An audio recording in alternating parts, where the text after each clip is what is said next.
Have you ever felt the crushing weight of a life stuck in neutral, where every day feels like a rerun of the last, and the future seems like a dim, distant echo of a dream you once dared to dream?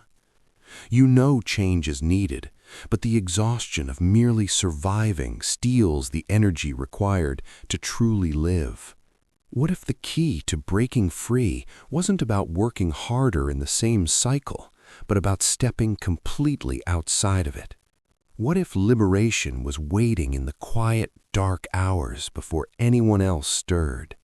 This is the story of a man who discovered that the secret to rebuilding a broken life wasn't found in a lucky break, but in the deliberate, daily decision to meet the dawn.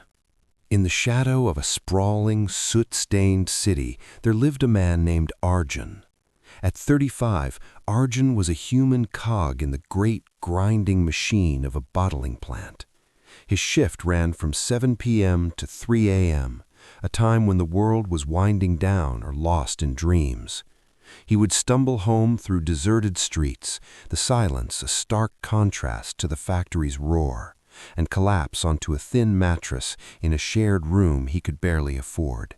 His world was painted in shades of fatigue and fluorescent light. His palms were calloused, his spirit calloused harder. Arjun's poverty wasn't just a matter of empty pockets. It was a poverty of time, of hope, of horizon.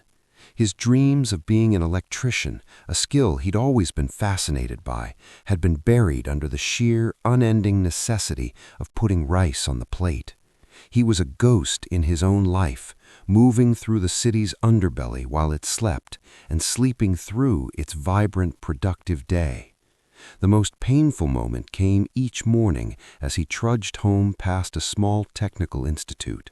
Through its gates, he'd see young students in clean blue uniforms, clutching tools and textbooks, their faces alive with possibility. A silent scream would build in his chest. That should be me. The catalyst was a letter. It arrived on a Tuesday, terse and official. The rent for his cramped room was increasing by 40%. The landlord, a man with cold eyes, offered no sympathy. Take it or leave it, he'd shrugged.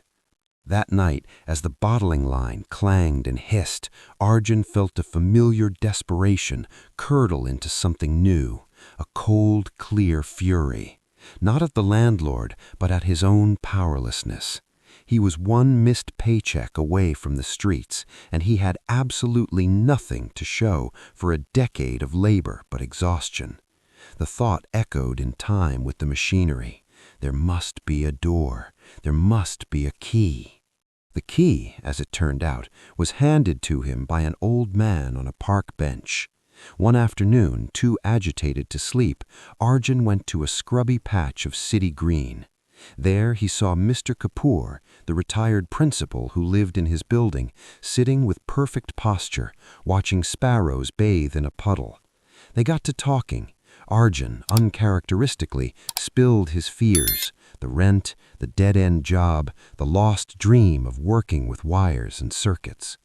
Mr. Kapoor listened, his gaze wise and patient. You are living in the wrong time zone, Arjun. You work in the world's night and sleep through the world's day. You have exiled yourself from opportunity. To reclaim your life, you must first reclaim your mornings. Mornings? Arjun scoffed, gesturing to his work clothes. I finish at 3 a.m. Morning is when I sleep. Then you must redesign your life, Mr. Kapoor said simply. He tore a page from his notebook and drew a circle. The day is a cycle. You are trapped in the darkest part. You must force yourself into the part where the light grows. He wrote down a schedule. Home by 3:30 a.m. Sleep immediately. Alarm for 5 a.m. Rise. Arjun stared at the paper. 1.5 hours of sleep? That's impossible. It is temporary survival, Mr. Kapoor corrected. Use the early hours to build your bridge out. Then you can sleep like a king. For now, you must live like a soldier. He outlined a plan, his voice leaving no room for debate. From 5 to 6, you study. I have old electrical engineering textbooks. You will learn theory. From 6 to 6:30, you walk. Breathe the fresh air. Let your mind wake. From 6:30 to 7, you practice. I will get you broken sockets, switches, and a meter. You will learn by doing. At 7 a.m., you go back to sleep until your shift. You do this not for a week, but for 100 days. Then we talk. The first morning was a battle against every instinct. The alarm was a shriek in the void. His body, craving rest, felt like it was made of lead. The whisper was seductive. Tomorrow. Start tomorrow. But he saw the eviction notice in his mind's eye. He saw Mr. Kapoor's steadfast belief.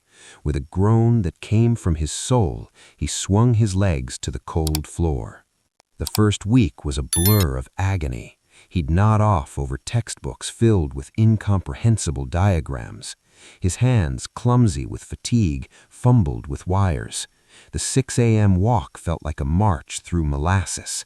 He existed in a haze, sustained only by a stubborn, desperate faith in the old principal's blueprint. Then, around day 18, a miracle occurred. He woke at 4:57 a.m., 3 minutes before the alarm. His mind was quiet, clear. That morning, the circuit diagram on the page suddenly made sense. The flow of current wasn't just lines, it was a story, and he could read it. His fingers, practicing on a broken lamp, connected the wires correctly on the first try. A small light bulb flickered, then glowed with a steady, triumphant light. In the dim pre-dawn gray of his room, it was a supernova. A tear of pure, undiluted accomplishment traced a path through the grime on his cheek. I can do this. The 5 a.m. hours became sacred, a fortress of solitude and growth. The city outside his window was a silent, black canvas, and he was the artist, sketching his new self, one painstaking line at a time. He progressed from basic circuits to understanding safety codes. Mr. Kapoor, true to his word, sourced more broken appliances, a fan, a kettle, an old radio. His room became a workshop of resurrection. After 60 days, Mr. Kapoor made a request. "Fix this," he said, handing Arjun a vintage, non-functioning table lamp from his own home. It was a complex task with a damaged internal switch and frayed wiring. Arjun spent 3 mornings on it. When he presented it back, plugging it in, the lamp cast a warm, golden pool of light on the principal's floor. Mr. Kapoor nodded, a deep satisfaction in his eyes. "Now you are ready for the world," he said. He wrote a name and address on a piece of paper. "This man owns an electrical repair shop. He is a friend. Tell him I sent you. Show him what you can do." Arjun visited the shop, Sharma Electricals, clutching his toolbox of repaired items. Mr. Sharma, a busy man with grease under his nails, was skeptical. "Kapoor, sir, sent you? What can you do?" Wordlessly, Arjun pointed to a tangled mess of extension cords in a corner, a fire hazard. "May I?" 30 minutes later, he had sorted, tested, and labeled each one. Mr. Sharma watched, his skepticism fading. He brought out a faulty voltage stabilizer. "Diagnose this." Arjun did, explaining the failed component. "You have the hands and the mind," Mr. Sharma conceded. "I need a helper. The pay is less than your factory job at first, but you will learn real work in the daylight." It was the most difficult choice yet. The factory job was miserable, but it was known. This was a leap into the unknown. That night at 3 a.m., walking home from the bottling plant for what he hoped would be the last time, he made his decision. He gave his notice. The transition was brutal but beautiful. His income dropped, forcing stricter austerity, but his soul soared. He was an apprentice, running errands, fetching parts, but also observing, assisting, and learning from real-world problems. and he never ever abandoned his 5 a.m. ritual. Now he used the first hour to study advanced manuals Mr. Sharma gave him. The second hour, he practiced complex wiring setups. He was building not just a skill, but a reputation for relentless dedication. 1 year from that first agonizing morning, Arjun was no longer an apprentice.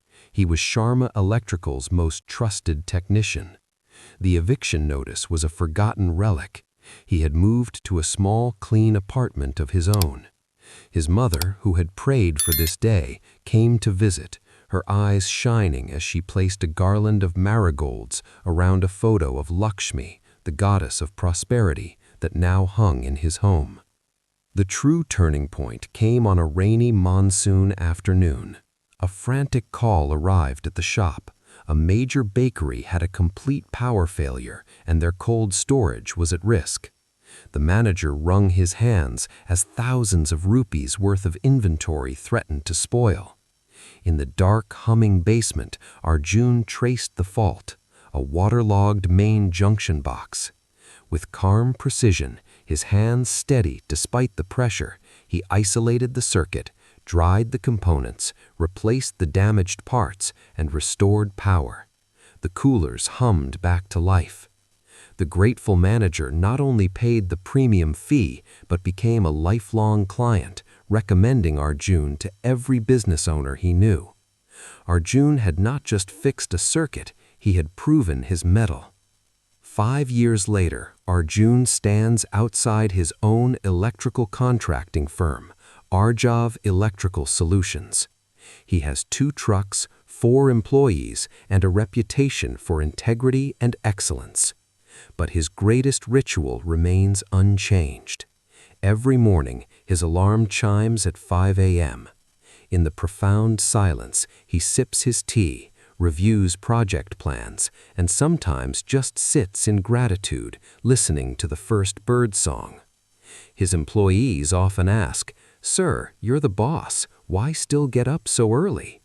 He smiles, thinking of a park bench and a kind old man. "This is not when I wake up. This is when I wake into my life. The world is quiet, and I can hear the future calling. The 5 a.m. hour is not a time on the clock. It is the foundation upon which I built everything. It is my greatest privilege." My friend, Arjun's story is not a fairy tale of luck. It is a blueprint of transformation.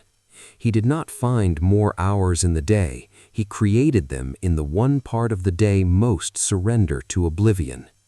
Between 5 a.m. and 7 a.m. lies a space untouched by the world's demands, a studio for sculpting your destiny. The science is clear. Willpower is highest in the morning. The psychology is proven. Small, consistent daily actions compound into monumental change. The 5 a.m. club is not a cult of exhaustion. It is a covenant with your own potential. It says, "My dreams are important enough to meet in the quiet before the noise of the world begins its tyranny."